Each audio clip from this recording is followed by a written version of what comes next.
तो मैं आज आप लोग को रजरप्पा की एक वीडियो शेयर कर रही हूँ। बहुत ज़्यादा वायरल हो रही है और देखने के बाद मुझे बहुत ज़्यादा बुरा लगा है ये वीडियो। आप लोग को भी देख के उतना ही गुस्सा आया होगा जितना मुझे आया। चाहे उस इंसान की कोई भी गलती रही हो, मैं मानती हूँ कि छोटी-मोटी कोई गलती होगी, पर इस तरीके से आप पब्लिक एरिया में किसी को मार नहीं सकते हो। मंदिर आपके बाप का नहीं है, आपका खरीदा हुआ नहीं है। मंदिर सारे लोगों का है, कोई भी उसमें जा सकता है, पूजा कर सकता है।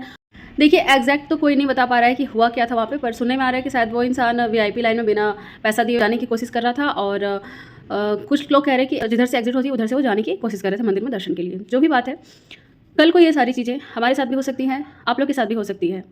टॉपिक यहाँ ये है कि ये जो भी हुआ गलत है और गलत चीज़ों पर आवाज़ उठाना हमारा काम है। अगर आज हम चुप रहते हैं और ये सारी चीज़ें को सहते हैं तो कल को हम नॉर्मल इंसानों के लिए बहुत ही ज़्यादा मुश्किल हो जाएगी। और इंडिया में है ही मुश्किल। यहाँ पे सिर्फ पुलिस वालों की आवाज़ कहाँ नहीं निकलती, भ्रष्ट नेताओं के सामने, भ्रष्ट लोगों के सामने ये लोग की आवाज़ नहीं निकलती और हाथ उठना तो बहुत दूर की बात है। इस इंसान को जिस तरीके से उसकी बीवी और बच्चों के सामने मारा जा रहा है और सारे लोग वहाँ पे हैं, कोई उनकी हेल्प तक नहीं कर रहा है, ये बहुत ही शर्मिंदगी की बात है।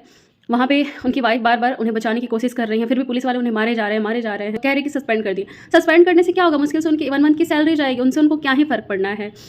अगर आपको सस्पेंड करना है तो जिस तरीके से उस इंसान को पीटा गया सबके सामने, आप पब्लिक में जो भी पुलिस वाले ऐसा किए हैं उनको इस तरीके से मारो, उसके बाद सस्पेंड करो। क्योंकि आपने जिस इंसान की इज्जत ली है उसकी क्या इज्जत आप लोग लौटा सकते हो? इंडिया में प्रॉब्लम ये है कि ना कोई स्ट्रिक्टनेस है, ना कोई रूल है, और सिस्टम की तो बात ही अलग है। सिस्टम तो इतना घटिया है कि क्या ही बताऊँ। बहुत सारे लोगों को ये बातें बहुत ही ख़राब लग रही होगी, पर मैंने ये सारी चीज़ें बहुत जगह फील किया है, खास करके मंदिरों में वीआईपी एंट्रीज जो है ना, ये लोगों में इतनी ज़्यादा प्रॉब्लम्स क्रिएट करती है। हम लोग जब नॉर्मल लाइन में लगे होते हैं और वीआईपी की लाइन जो अलग होती है, हम नॉर्मल पीपल को बहुत स्ट्रगल करना पड़ता है और उन लोगों की वजह से हमारे दर्शन करने की टाइमिंग बहुत ज़्यादा बढ़ जाती है। हम लोग 2 घंटा, 4 घंटा, 5 घंटा, बहुत लोग शाम तक भी खड़े रहते हैं लाइन में।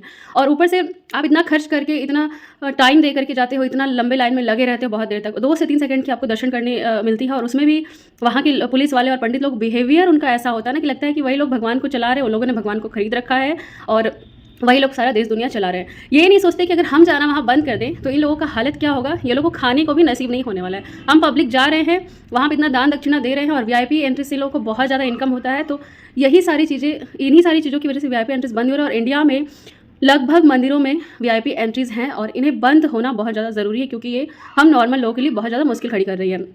मैं गई थी विंध्याचल लास्ट टाइम, बहुत पहले हम लोग पहुंच गए थे और हुआ क्या था कि हमारा लाइन बहुत ही छोटा था, लेकिन वीआईपी एंट्रीज इतनी ज़्यादा हो रही थी ना कि हम लोग को 2-3 घंटा लग गया दर्शन करने में। और वहाँ के जितने पुलिस वाले खड़े थे उन्हें कोई मतलब नहीं होता है क्या हो रहा है क्या नहीं हो रहा है। बहुत ज़्यादा भीड़ है, सफोकेशंस है, सांस लेने में प्रॉब्लम हो रही है और वैसे ही चल रहा है। बस कम आपको टाइम दिया जाता है दर्शन करने के लिए और उसमें भी आपको ऐसे धक्का दे करके निकाल दिया जाता है। तो ये सही चीज़ें नहीं है, ये सारी चीज़ों को ख़त्म होना चाहिए। ये बहुत ही गलत हो रहा है। मंदिर सभी लोगों के लिए है और सब कोई का उस पर बराबरी का हक है। तो ऐसा नहीं है कि जो पैसे वाले लोग हैं उन लोग को अलग ट्रीट दिया जाएगा, जो नॉर्मल लोग हैं उन लोग को अलग ट्रीट दिया जाएगा। ये सारी चीज़ें यहाँ बंद होनी चाहिए। तो आप लोग में से कौन कौन मेरी बातों से सहमत है कमेंट करके ज़रूर बताइएगा। और ये बातें शायद बहुत लोगों को ख़राब भी लगी होगी, पर I am so sorry for that.